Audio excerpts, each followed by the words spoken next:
Hi, my name is Alex Mingola, and welcome back to the Mingola Experience, here where I talk about random topics ranging from my professional experience all the way to the random social topics that simply interest me.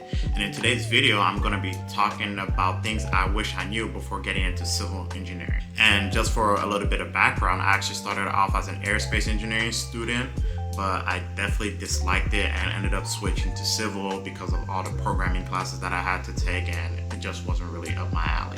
So the first thing I wish I knew before getting into civil engineering was the fact that the coursework for a bachelor's of science in civil engineering is extremely long.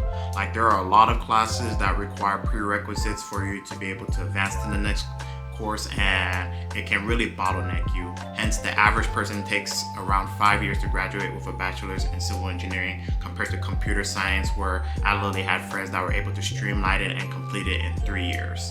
The next thing I wish I knew was the fact that I'll be required to take a board exam upon graduation, or actually during my senior year. And that's the thing that a lot of people actually don't know about. You are actually eligible to take this exam. This exam is known as the FE exam, or the Fundamentals of Engineering exam. And this exam is required for us civil engineers to take. Other disciplines, of course, can take it too. However, the way how things work in other engineering is a bit different from the way how it works in civil engineering. So for us to progress in our career, we are required to take this exam if we want to move up the chain of ladder down the line. And that's something that I wish I knew in advance, because it's not really told a lot by our professors. Not a lot of our professors are professional engineers, which I will be talking about professional engineers as the next point in this video. But yes, a lot of our professors, at least at my school, weren't professional engineers, so they really didn't advocate for us to take that exam as soon as possible. And that's one thing that I definitely wish I had known before getting into civil engineering. The next thing I wish I knew before getting into civil engineering was the fact that upon graduating with your bachelor's of science in civil engineering, you are not legally considered an engineer. And I know what you're saying. You worked super hard for 5 years or 4 years, if you're super smart, to be able to get this degree, and I'm not considered an engineer. Well, yes, you actually are an engineer, but you're just not a professional engineer. And to be honest, you're not really going to be able to do anything within the world of civil engineering without a PE license.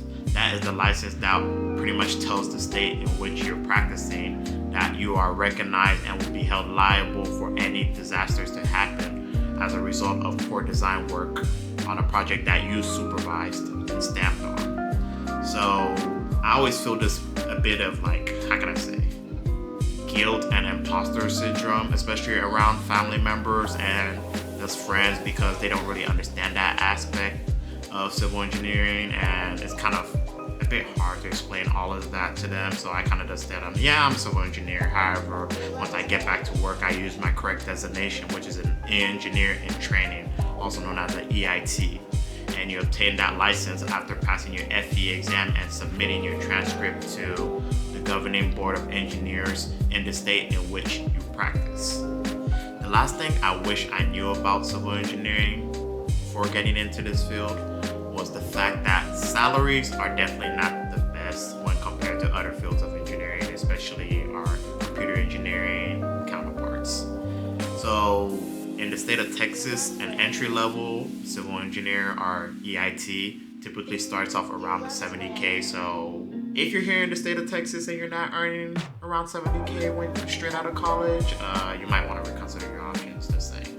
But yes, that's kind of what we start off with, and it doesn't progress super crazy. You know, you can expect your 2% raises throughout the years until you hit your 4 years. And I know I've heard of outliers of people that are able to, like, hit 6 figures while still being an EIT within their 4 years. I don't know how they do that. If you know, please hit me up and let me. I'll probably look into that immediately myself. But yes, we're not really going to be making the big buck. However, once we hit that 4 years of experience, you pass that PE exam, and you get your license from the state, the sky is your limit.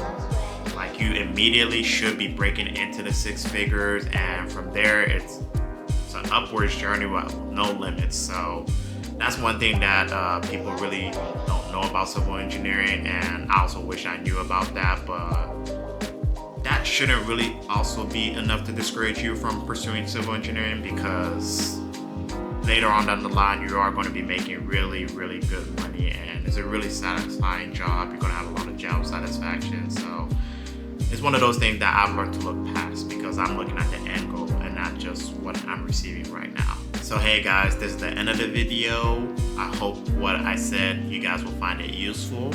And if you guys have any questions or comments, please leave a comment in the chat below. And definitely, if you have any questions concerning civil engineering at an entry level or land development questions, because that's the field which I'm in currently, definitely feel free to leave a comment below, and I'll definitely read and get back to you. With all that being said, please like and subscribe if you find this information interesting and helpful, and I'll catch you in the next video. Thank you.